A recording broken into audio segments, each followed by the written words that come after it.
Naquele tempo era bom de viver, só que era muito sofrido o serviço pesado, né? Tinha que fazer estrada com picareta e a pá, marreta, quebrando pedra. E daí que não tinha que fazer ponte, a muque. Nós trabalhava 6 dias na estrada naquele tempo para pagar imposto.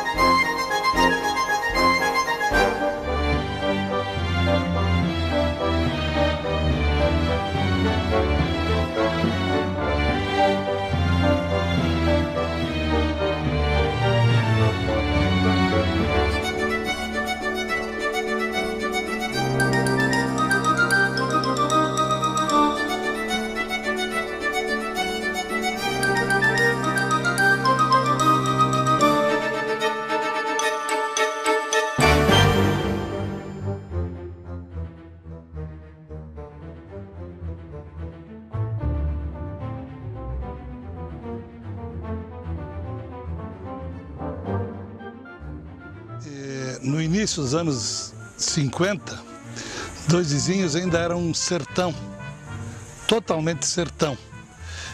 Só se chegava, no início de 50, só se chegava aqui a cavalo, por picadas, não existia estrada nenhuma. Eu mesmo vim 2 vezes de Pato Branco aqui a cavalo, isso em final de 52, começo de 53. Então, Dois Vizinhos, quando meu pai veio de lá de Santa Catarina para cá, ele chegou aqui nesse lugar, não tinha nome, não tinha nada, só tinha mato.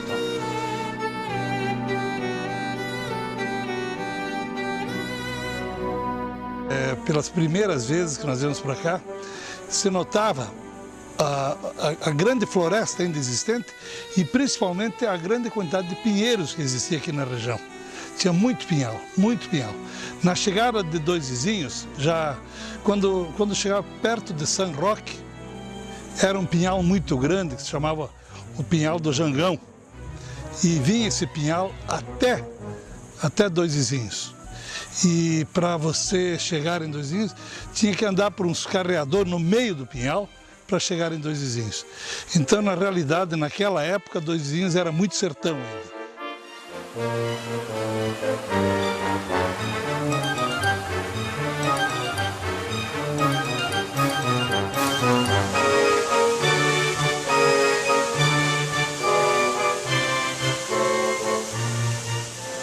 Naquele tempo nós brincávamos nesses rios aí, tinha bastante peixe aí, vinha pescar o dia inteiro.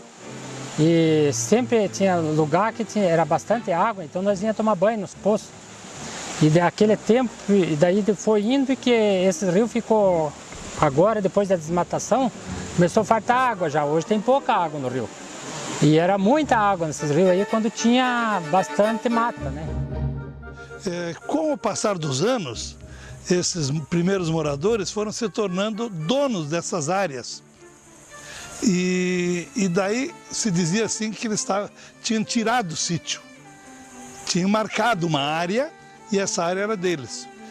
E como era uma área de terras devolutas, não custava nada, bastava chegar e tomar conta, então começou-se daí para frente a povoar toda a região do Sudoeste por intermédio desse aspecto de tirar sítio.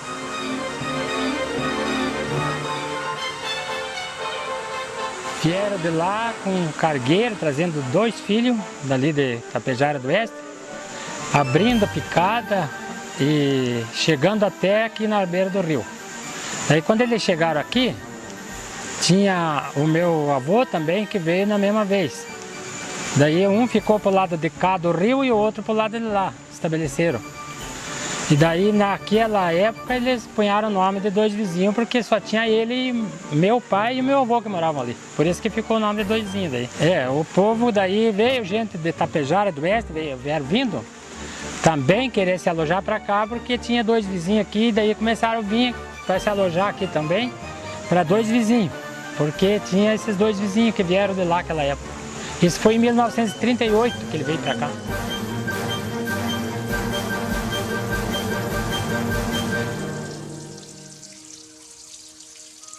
Porque tinha os dias de fazer os dias de estrada, né?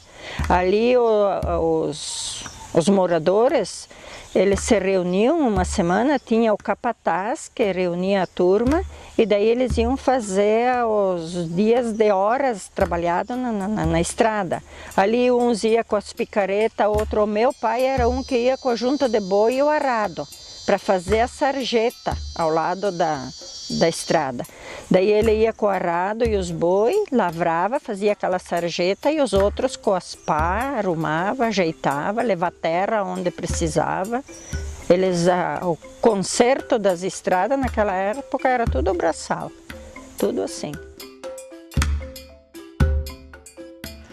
Aqui na Cidade Norte existia em torno de umas 10 casas, mas só que eram casas bem simples, com cobertura de tabuinha, madeira serrada bruta. Né? Tinha meses, um pouco mais tarde, tá certo? Tipo ano de 56, 57, 58, tinha um pouco antes das companhias, de 56, 57, antes das companhias, tinha meses aí de vir mais de 50 mudanças por mês, descarregando aqui só em 2 vizinhos. Muita gente mesmo que corria pela facilidade, pela forma como as terras eram, não tinha dono, cada um chegava e comprava a posse. Era feito um contrato de compra e venda dos direitos de posse e automaticamente ele pegava lá o seu pedaço de terra. Com isso, povoou-se todo o sudoeste, povoou-se 2 vizinhos e daí que começaram a surgir as companhias de terra, dizendo que eram donas dessas terras. A Cítila, principalmente aqui na nossa região, chegou a Cítila dizendo que era dona de todo esse terreno.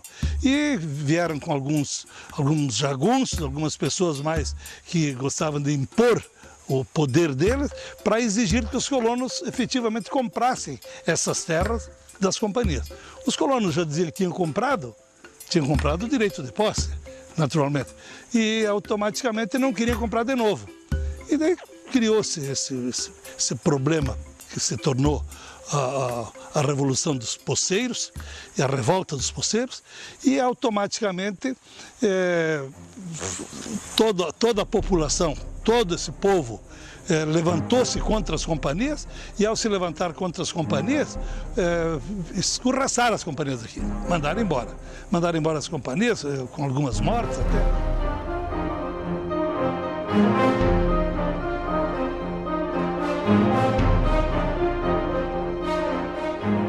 Daí o dia que atiraram pro cara da...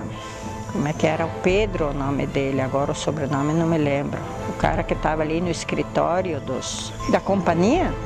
Aí foi aqui em frente, aqui em cima, em frente ao Jardim da Colina, venceram ali em frente à farmácia Zenite, por ali, que eles deram os tiros nele.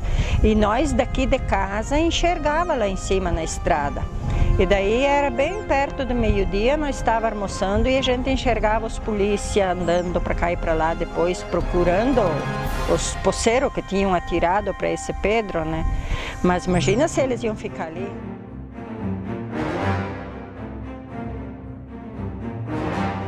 E quando nós viemos aqui, tinha muitos moradores já. Todo mundo se dizia dono do seu pedaço de terra.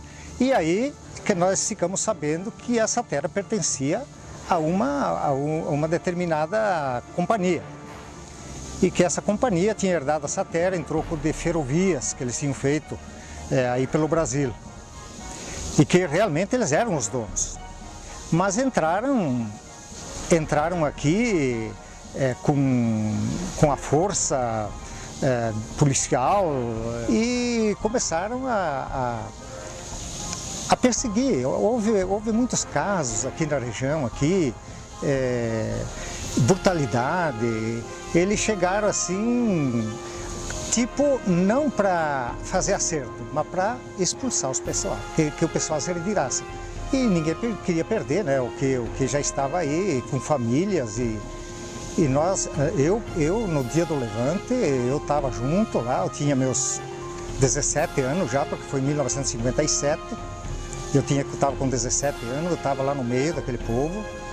E tivemos aí, aquele dia, a glória de nós podermos ter decidido.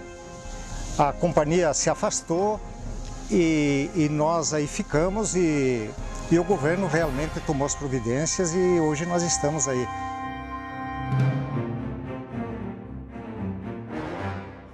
Olha, a revolta aqui, viu, ela é um pouco diferente do que alguém conta as histórias ali, viu, entendeu? Não é tanto como comenta certas conversas, certas coisas que botaram em revista, botaram em jornal, viu? Ela é um pouco diferente. Esse pessoal veio para cá, mas não era um tão bandido como alguém fala ali, viu, entendeu? Porque nós aqui na época, isso foi em 57, que acabou dia 12 de outubro de 57, quando terminou. Nós nunca perdemos um dia de serviço. Nunca. E alguém se perdeu algum dia de serviço, tinha que ter motivo, eu acho. Ou eles não tinham serviço, ou não tinham vontade de trabalhar. Porque nós nunca perdemos um dia de serviço. E esse pessoal da companhia, que eles falavam que eram os bandidos, que eram jagunceiros e tal, eles vieram para cá porque eles achavam que tinham direito disso aqui. Só que na verdade também eles agiam um pouco mal, mas não tão mal como alguém fala por aí. Porque aqui eles nunca deram tapa em ninguém. O dia que deu a paz certa, que acabou, foi num domingo. Nós estava tudo na frente da igreja para entrar na missa, naquela igrejinha pequena. Aí veio um avião por cima e daí abanavam o lenço branco. Saía um cara abanando o lenço branco do avião e a turma na frente da igreja também abanavam os lenços que tinha, que era a paz, que tinha acabado, que tinha sossegado tudo. Daí, daqueles dias lá em diante, foi um sossego. E automaticamente, daí o governo tomou conta e criou um grupo chamado Grupo Executivo para as Terras do Sudoeste do Paraná, o GETSOP, que veio esse GETSOP e se instalou em Beltrão, onde o Dr. Denis era o executor, que passou a medir as terras e titular aos verdadeiros poceiros. Quem estava em cima da terra era o dono e pagava um valor simbólico somente pela medição. O GETSOP foi a salvação para nós aqui e fez uma mini reforma até, uma mini reforma agrária. Trouxe a solução para o Sudoeste. Foi feito com a vinda do GETSOP, foi trazida a paz social para a nossa região.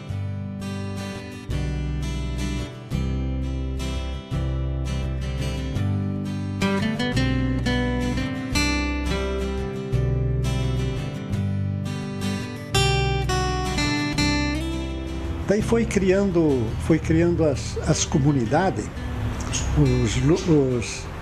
os povoados.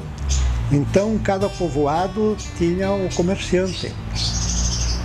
Ali, esse comerciante, ele era um comércio assim que dava um sustento àqueles moradores, assim, aqueles moradores mais próximos.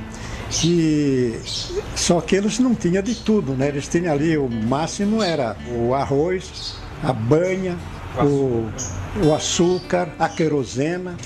Então, os produtos de mais essencial eles tinham nessas comunidades. E daí eles compravam os suínos e vendiam a troco de produto, né? De alimento, né?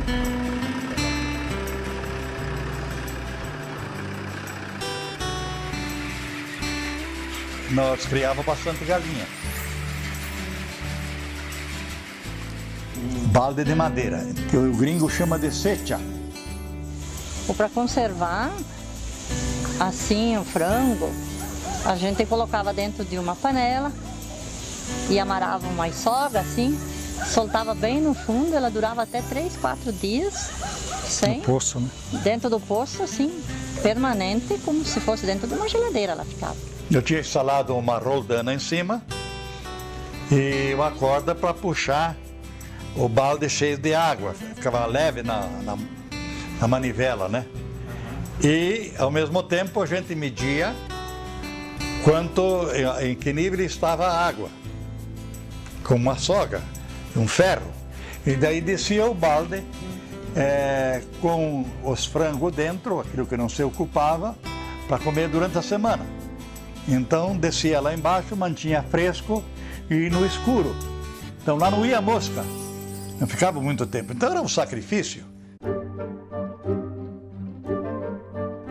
A serraria, quando começou a vir a serraria, daí começou bastante serraria. Daí começou a tirar os veios da Pascoal, veio os licareta. Daí começaram a comprar os pinheiros e produzir madeira e começou os campanhones, né? Daí começou a progredir, daí veio bastante gente para trabalhar, veio de fora, né? E daí começou a progredir a cidade já. Serraria tinha bastante, mas a dificuldade nossa é que nós morávamos numa região aqui, aonde que nós não tínhamos saída, por exemplo, para um outro lugar, a não ser voltar tudo para Pato Branco, né? E a madeira na época era vendida em União da Vitória. E se você não tivesse mais ou menos umas 1000 dúzias de madeira no estoque, não tinha nem coragem de ir lá vender, porque eles não interessavam. Eles não interessavam em negócios pequenos, tinha que ser negócios grandes. No começo aqui era só madeira de pinheiro, né? Tu só cerava pinho. Logo após, aí depois veio a procura também da madeira de cedro, o qual havia muito cedro aqui. Principalmente aqui na Cidade Sul, aqui, essa planície da Cidade Sul aí, o que tinha de madeira de cedro aí dentro aí é incrível. Então veio os compradores de cedro. Aí veio o cedro, depois daí veio a madeira de louro, aí depois veio o marfim. Por último foi a madeira de marfim, que eram as madeiras nobres. Aqui era muito rico em madeira. Nós aqui éramos ricos em madeira. O município vivia da madeira, né? O começo do desbravamento de dois vizinhos foi a madeira.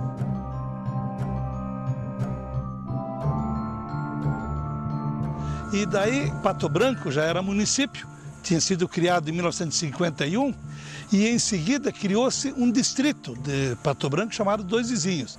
E foi um vereador de Pato Branco, Teodorico Guimarães, que apresentou esse projeto para criar o distrito de Dois Vizinhos. E daí no dia 15 de novembro de 1953 vieram a Dois Vizinhos para instalar o distrito. Instalaram o distrito e depois de instalado o distrito, com esse problema das companhias, efetivamente Dois Vizinhos meio parou.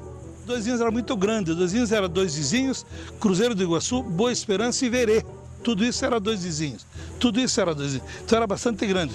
Mas antes um pouco, então lá em 1960, Dois Vizinhos procurava querer ser município.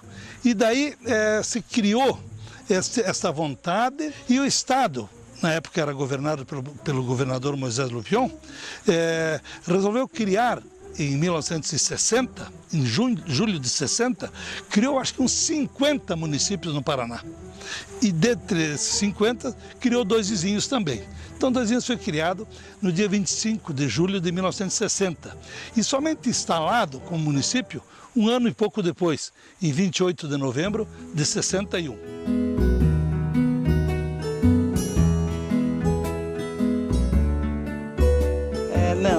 Não tinha novela, não tinha televisão, mas tinha muito trabalho.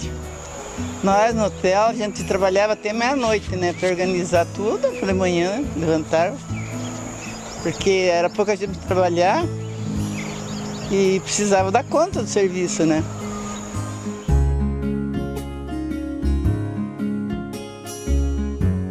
A primeira geladeira a querosene quem comprou fui eu.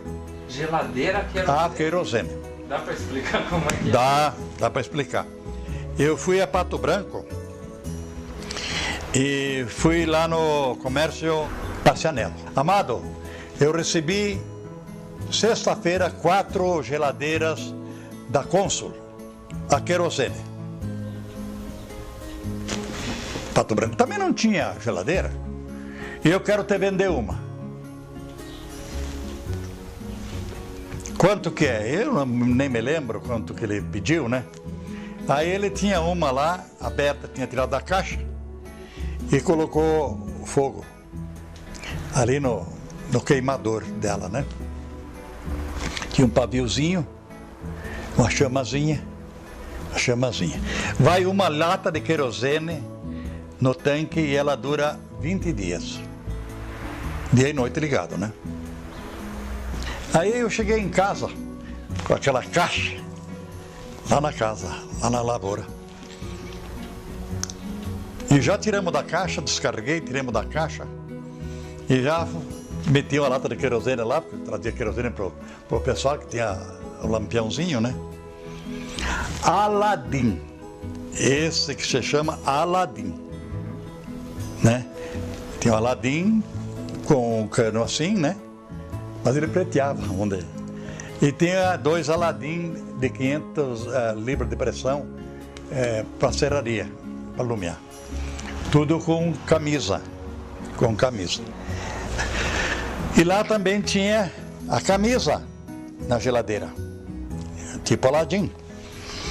Já fiz fogo, a dona Helena meteu água nas coisinhas lá de gelar água, né?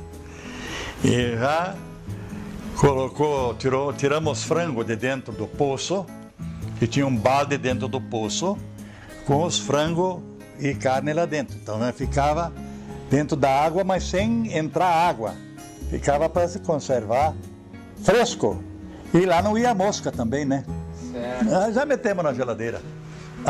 Foi um sossego, rapaz. Foi um sossego.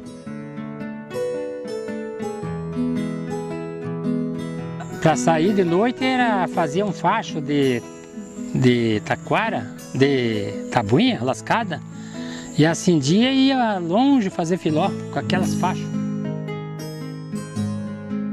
Vocês têm saudade do início da cidade? Eu tenho, porque era difícil para a gente conseguir as coisas, mas era um achego melhor entre as famílias.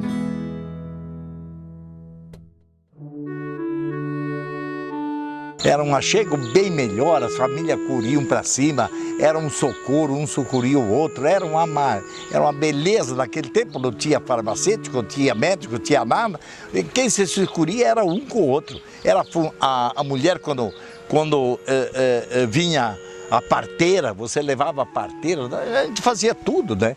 Você levava a parteira, dona Lúcia? Não. Não. Não. Mas nós tivemos 2 mulheres aí que sei contar a história dela. Dona Irene Jordani e a velha Nicareta. A senhora do Nicareta, não lembro o nome. A dona Ana Nicareta. Ana Nicareta. E aquela da Boa Esperança. Dona Rosa. Quem? Dona Rosa. Dona Rosa. Essas foram as mulheres que socorreram milhares e milhares de gente. Como o velho Firmo.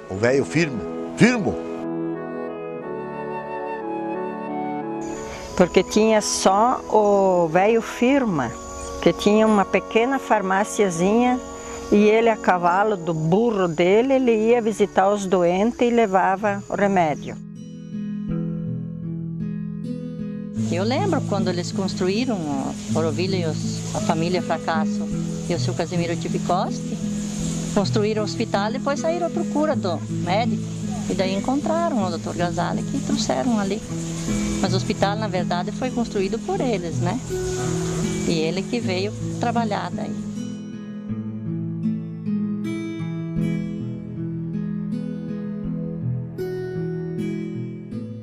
Ao chegar aqui, então, eu perguntei, mas onde é Dois Vinhos? Ele disse, nós estamos no centro. E a minha pergunta, que não pude fazer para o motorista, mas fiz para o seu Casimiro, e quando esse ônibus volta? Quando o micro-ônibus volta? Se ele tem me dito que era logo após o almoço, eu teria voltado.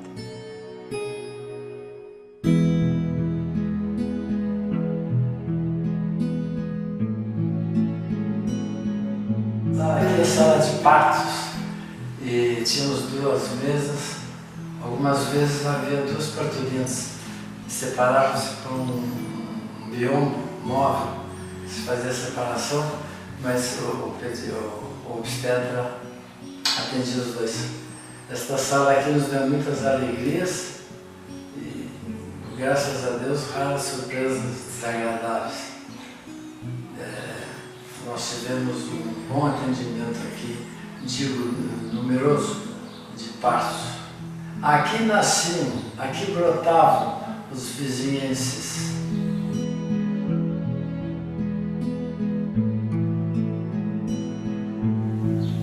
A entrada dos pacientes na época era pelaquela porta do fim do corredor. Pacientes externos esperavam as consultas nesta sala. Aqui era um dos consultórios. E havia os outros. Mais 2 consultórios que funcionavam diuturnamente.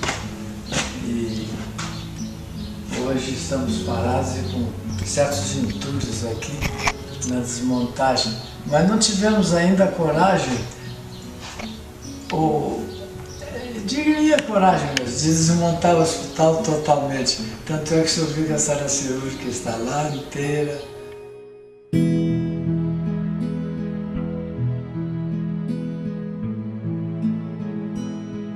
Esta escada aqui foi construída com o hospital funcionando. E quando ela foi apenas iniciada, tivemos que, com o auxílio do esposo e 2 enfermeiras, fazer uma parturiente, subir uma escada, mas de degrau simples, uma escada de pedreiro, ela não existia ainda. E garantimos que não haveria problema, não houve. Meia hora depois o nenê chorava, mas não era por causa de eu ter subido escada de pedreiro, não.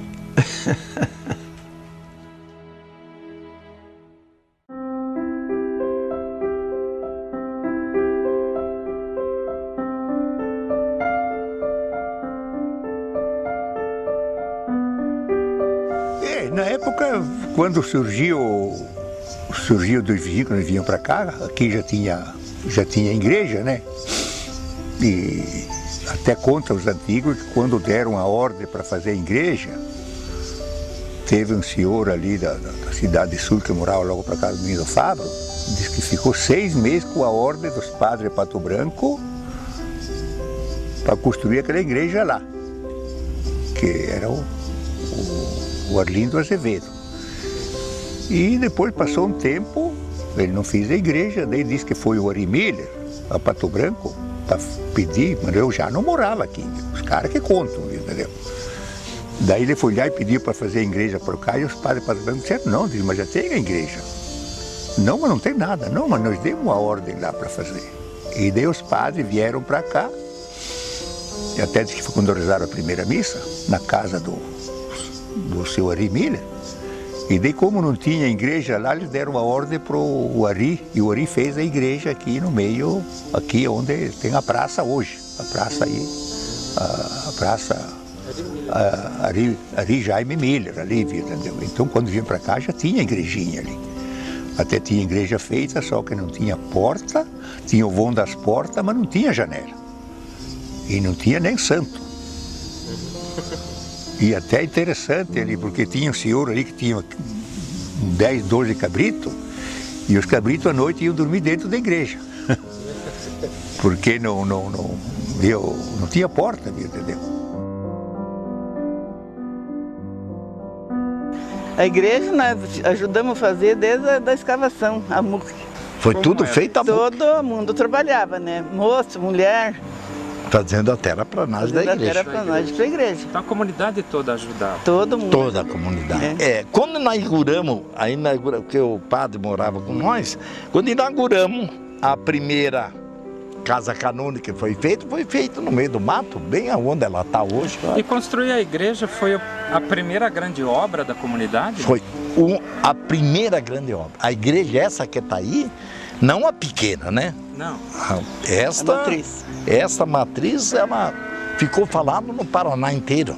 Ah, foi? Por que ficou falado no Paraná? Porque o padre Florencio, ele era bastante engenheiro, né? Era uma pessoa assim, muito culta, demais.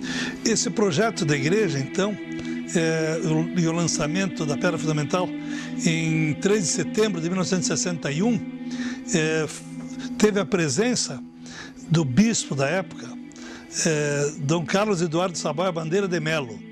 Na época o Padre Florencio ficou praticamente até 1968, 69. Então, dois vizinhos no aspecto religioso, ele teve o início lá na Cidade Norte com a igreja de Santo Antônio. Posteriormente, uns 20 anos mais tarde, pouco mais até, na Cidade Sul com a igreja de Imaculada Conceição.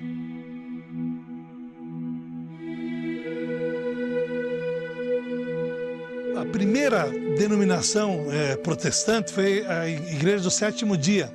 Foi esse Alberto Boscato, que começou em 1959, muito cedo. Ele tinha um hotel ao lado da Caixa Econômica, onde é hoje a Caixa Econômica, e se hospedava no hotel uma pessoa dessa Igreja do Sétimo Dia de União da Vitória. E começou a doutriná-lo. E daí o seu Alberto resolveu, porque não podia mais vender bebida alcoólica, resolveu parar com o hotel, vendeu o hotel para o seu Marcelino Visotto e construiu a primeira igrejinha evangélica ali na linha Pinheirinho. Isso em 1960 praticamente foi, junto com o seu Angelino.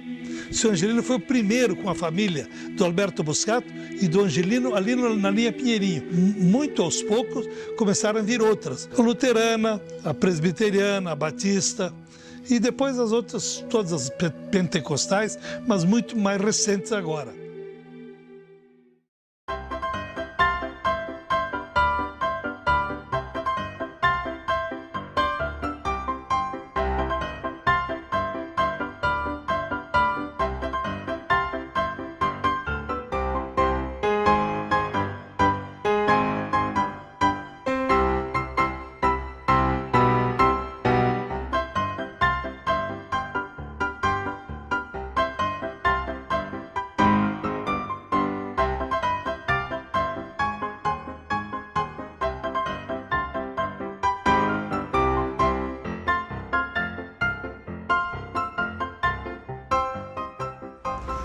O lazer da juventude era o seguinte, era futebol, aos domingos era domingueira, né? A gente se reunia, aí os moços e as meninas, a gente dançava, passava o domingo assim bem alegre e a noite era bem diferente de hoje, né? Então, à noite, a gente se reunia, fazia serão, ficava contando causos, né? Sempre, às vezes, tinha algum jovem que viajava, quando voltava, tinha novidade para contar. E a gente ficava muito admirado, né? De ver as pessoas contarem o que acontecia lá fora, porque na época não se tinha televisão, né? Alguma coisa pelo rádio, e senão era assim uma convivência que até eu acho que é melhor do que hoje. Olha, as mulheres naquela época dependiam muito dos maridos, né? Não saíam sozinhas, saíam acompanhadas do marido, senão não saíam de casa. Era muito rígido o negócio. Uhum. Agora se vestiu muito bem. Ah, sim? A roupa das mulheres, eu vou te mostrar a fotografia que tem ali. Todos vestidos para baixo do joelho, ninguém mostrava o joelho, ninguém mostrava o seio, as costas, era tudo, né, um vestido muito bem feito. Fazia aqueles vestidos com aquelas saias godê enorme, tudo bordado, muito caprichado, sabe? Mas para ir na igreja, porque a gente não tinha outro lugar para ir.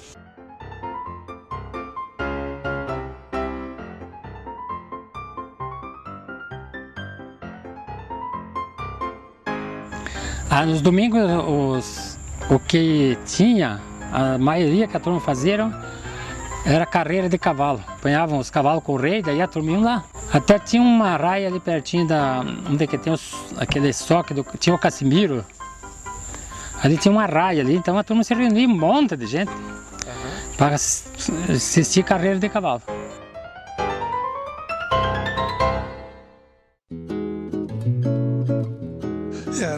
No início, Dois Vizinhos teve um cinema chamado Cine São Luís, que era o cinema do seu Guarês, seu Vitório Guarês. Era uma coisa assim bem importante até para Dois Vizinhos, porque ninguém conhecia cinema ainda. Tudo o que se tratasse de cultura era muito incipiente, estava todos começando, nada existia.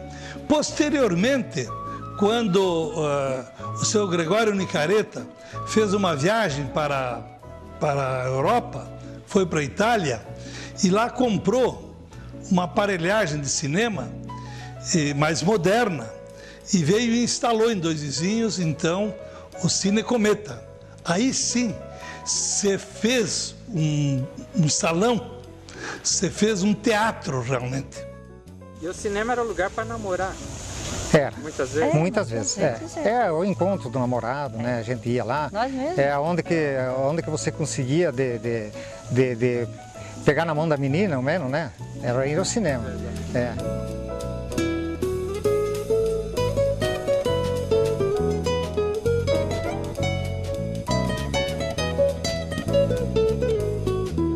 Diversão era cinema, era assim, a gente ia no círculo, de vez em quando aparecia os caras do círculo, daí a gente ia no círculo, daí se encontrava com os amigos, com os rapazes, e daí principalmente eles convidavam, hoje vamos assistir o cinema, não tinha TV, não tinha nada, a única diversão era ir no cinema, ou quando não no circo.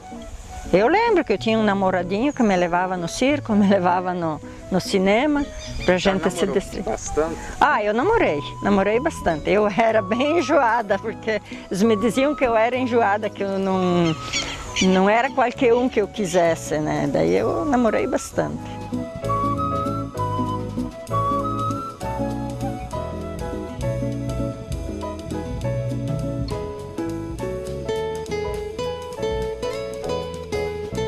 Na realidade, a comunicação era muito difícil, não existia telefone, não existia nada. Então, eram os emissários, se fazia por ofício, e o correio somente, com dificuldade. 8, 10 dias para chegar uma correspondência daqui a Curitiba, era muito demorado. Mas nós, na tentativa de querermos criar realmente uma comunicação mais ágil, mais rápida, instalamos aqui em Dois Vizinhos uma central telefônica. Nós instalamos em 1968 e criamos 50 números de telefone. Só dentro da cidade, mas tínhamos uma central que funcionava na prefeitura e o povo daí tinha seus telefones. O meu era o número 44, eu lembro que era de 1 até 50 os telefones. Então foi o começo, foi o início da instalação dos telefones em Dois Vizinhos. Somente em 74, daí quando o colete prefeito, é que o Jaime Canet Júnior, junto com o coronel Junô Guimarães, que era o presidente da Telepar, resolveram instalar daí telefones para o interior. Dois Vizinhos foi agraciado com essa telefonia também na época, em 1974. Quando veio os telefones ali, era uma coisa uma coisa por demais, não tem nem explicação a quantia que foi bom isso aí, viu? Porque senão nós tínhamos que ir a Pato Branco ou a Beltrão para telefonar. Aí o primeiro telefone que eu comprei aí, eu não recordo quanto eu paguei, mas eu comprei ele de uma entrada e mais 36 parcelas. Tanto é que quando ia no banco fazer um cadastro, que a pessoa tivesse telefone, já era um patrimônio, viu? Já era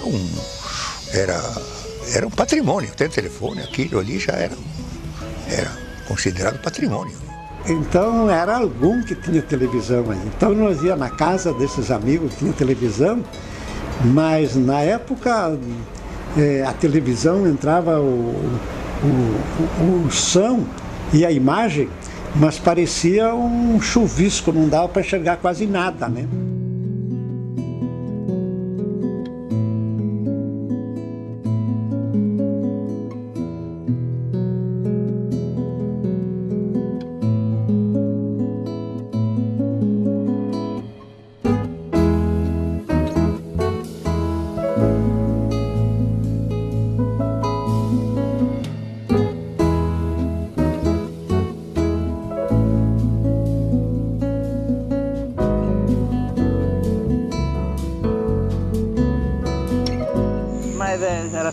brasa, né? E nós, por sorte, tínhamos derrubado os pinheiros na praça da igreja e não tinha como tirar os pinheiros de lá, porque eram muito grossos, né? Então, colocaram fogo nos pinheiros. E nós tinha brasa natural. Toda noite nós ia lá buscar brasa para passar roupa. Nós passamos 2 anos passando roupa com brasa da praça.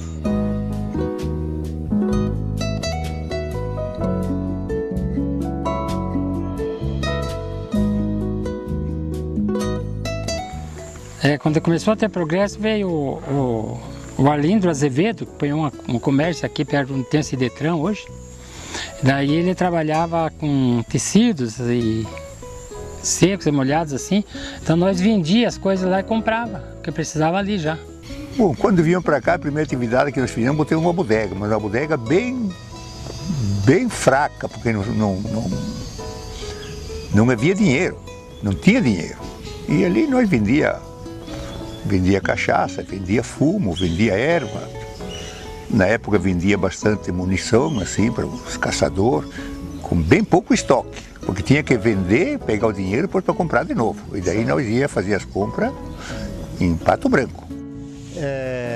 Não era que nem hoje, né? Na época era assim, era aquelas lojas, né? Aonde que você entrava ali, tu comprava tecido em metro, né? E aonde que tu comprava o açúcar, tudo na mesma loja, né? O verdadeiro shopping center. Shopping center, aí você adquiria o remédio, né? A comida, o remédio e a roupa, era tudo ali, né?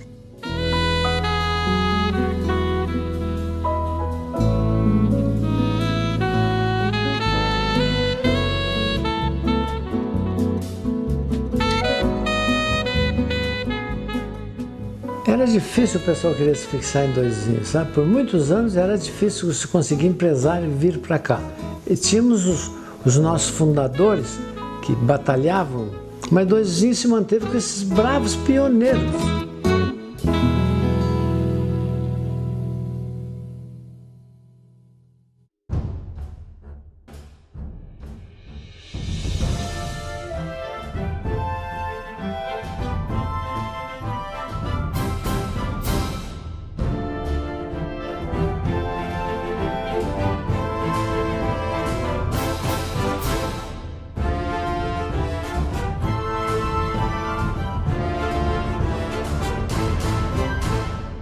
E eu me lembro muito bem que quando o Ari Miller foi buscar o maquinário da subprefeitura, ele foi com uma carroça. Uma carroça. E daí ele carregou toda a ferramenta, né? Era pá, picareta, enfim, todos os pertences do município.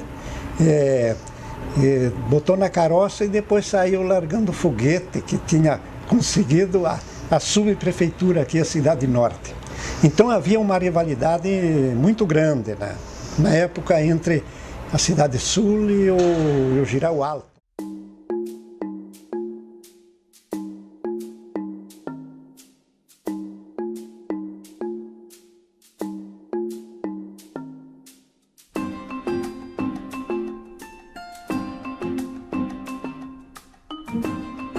Era dito como um desprezo.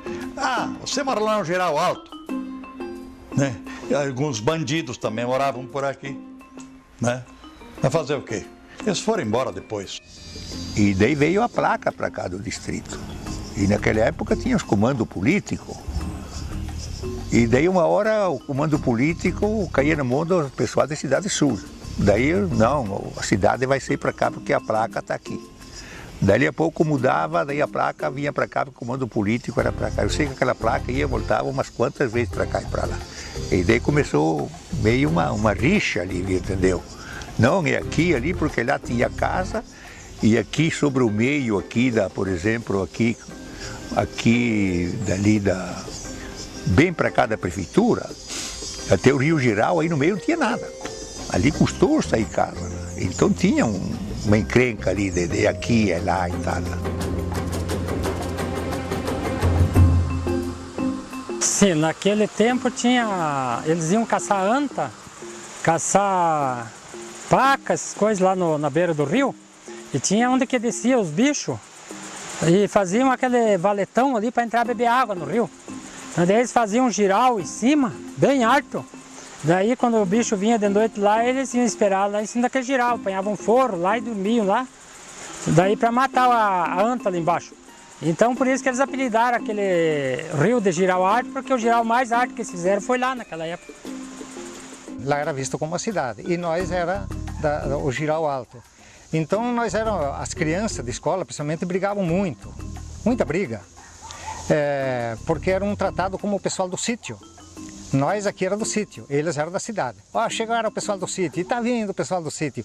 Então eles iam mais para brigar do que para estudar. No começo aqui na Cidade do Sul, a placa, quando que veio aquela placa de distrito de 2 vizinhos, a placa veio na Sul. Então nós tínhamos a delegacia aqui, a subprefeitura também era na Sul, a delegacia era também, claro, e a coletoria era na Sul. Tinha a carpa na época era aqui também, tudo era aqui na Sul, tudo na Sul. Havia um clube, o Cruzeiro, nós tínhamos um time, um bom time aqui de futebol. Mas depois foi indo com o tempo, apagou aquilo ali. Esse pessoal mais assim, radical, assim, mais bairrista, um se mudou, o outro acabou passando os anos, morreu, e hoje não existe mais essa rivalidade ali, essa ali, mas isso houve ali, houve uma...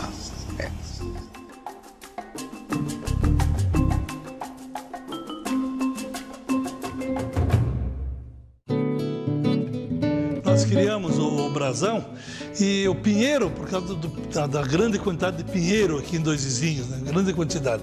O suíno, porque realmente era uma época que a suinocultura aqui estava em grande evidência. E o feijão, a soja, o feijão também e o trigo também. Então, querendo mostrar um pouco da agricultura.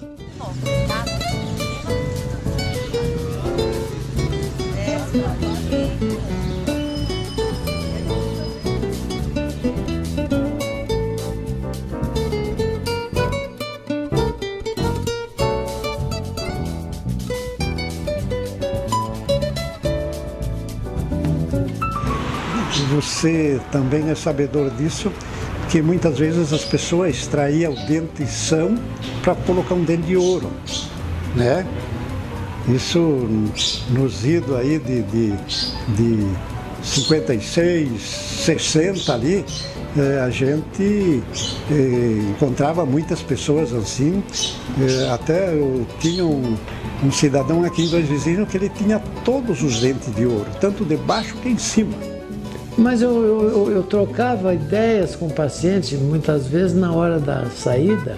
Eu não admito que um colega pegue um doente de primeira visita e não fique inteirado da evolução da família dele, das doenças que tiveram na família, das mortes que houve, do que ele sente, que exames fez ou se não fez.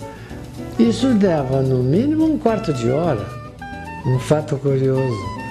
Eu tinha um alemão, de origem alemã, um cidadão aqui, muito meu amigo.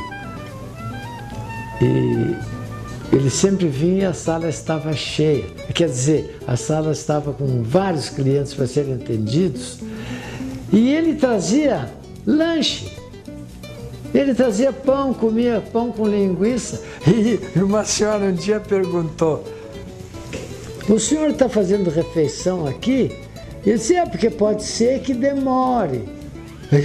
E ela disse: mas eu tinha preço. Ah, minha senhora, a senhora, ele olhou para o relógio, são 2 da tarde. Antes da noite a senhora vai estar em casa. Me mandou a cliente embora por tabela.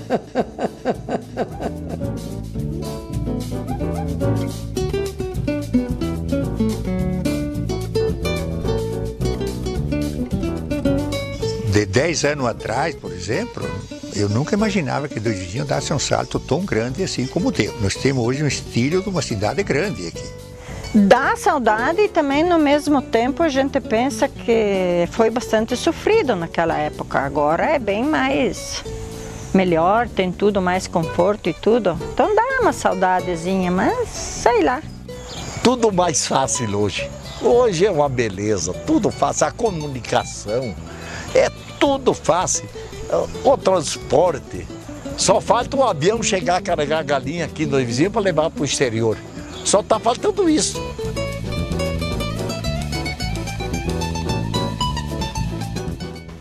A gente fez o que pôde, né? Eu penso que hoje, se eu tivesse os recursos que tem hoje o município, dava para pintar uma placa de ouro aí, bem-vindos ao município Dois Vizinhos. Né? O meu desejo é que os jovens, que eles aproveitem a oportunidade e que façam de Dois Vizinhos a sua morada.